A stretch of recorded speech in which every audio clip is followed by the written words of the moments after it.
جراحت تحفہ، الماس ارمغاں، داغ جگر ہدیہ، مبارک باد اسد، غم خارے جانے درد مند آیا۔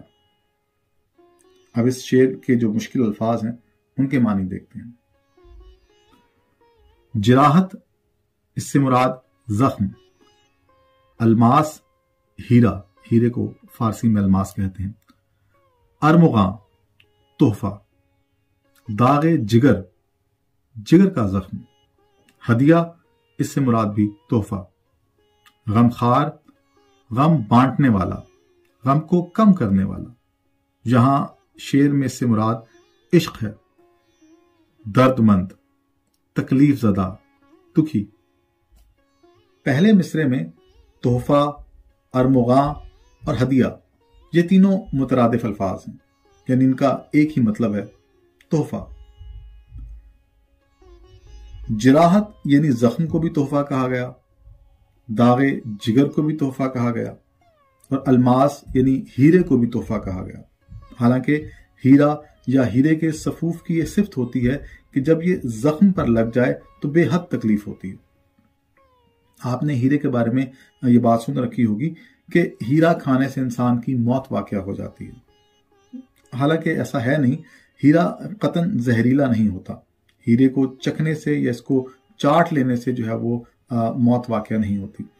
دراصل ہیرا جو ہے یہ ہارڈسٹ میٹر ہے زمین پر، تو اگر یہ کوئی کھا لے تو اس کے جو نوکیلے کونے ہوتے ہیں وہ اندر جا کر بھی گھستے نہیں ہیں، اور آنتوں کے اندر اور سٹمک کے اندر جو ہے یہ زخم کر دیتے ہیں، جس کی وجہ سے انٹرنل بلیڈنگ ہوتی ہے اور الٹیمیٹلی جو ہے وہ موت واقع ہو جاتی ہے۔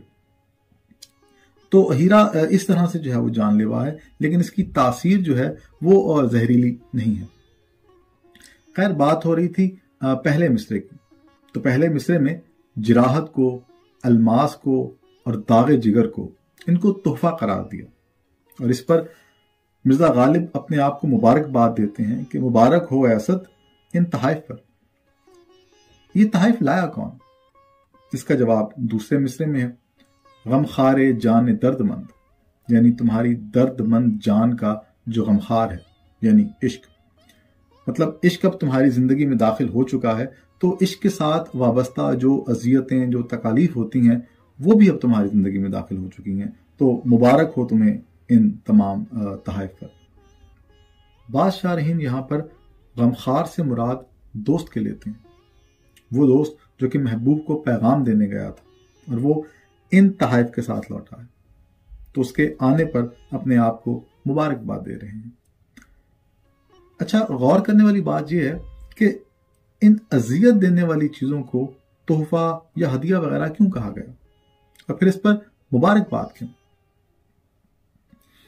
آج کل کے محبت کے تقاضے کچھ مختلف ہیں، لیکن محبت کا جو کانسیپٹ ہمیں کلاسیکل شاعری سے ملتا ہے وہ یہ ہے کہ محبوب کی طرف سے دیے جانے والے تمام دکھ اور تکالیف جو کہ اس کی بے رخی کی صورت میں ہوتے ہیں، عاشق انہیں بڑے کھلے دل سے لیتا ہے اور انہیں محبوب کی عنایت سمجھتا ہے، اور کسی بات کا کوئی شکوہ نہیں کرتا۔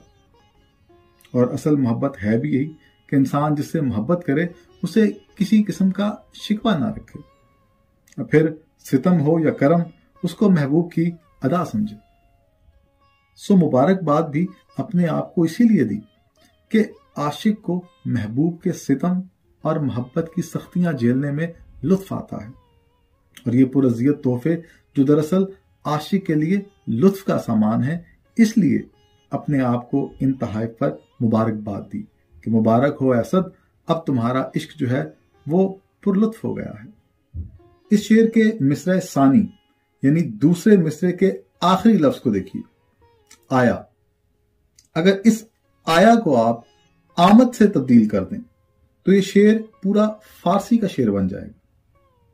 جراحت تحفہ، الماس ارمغاں، داغ جگر ہدیہ، مبارک باد اسد، غم خارے جان درد مند آمد۔ تو صرف ایک لفظ کی تبدیلی سے اردو کا شعر فارسی کا شعر ہو گیا۔ یہ بھی مرزا غالب کا ہی خاصہ ہے۔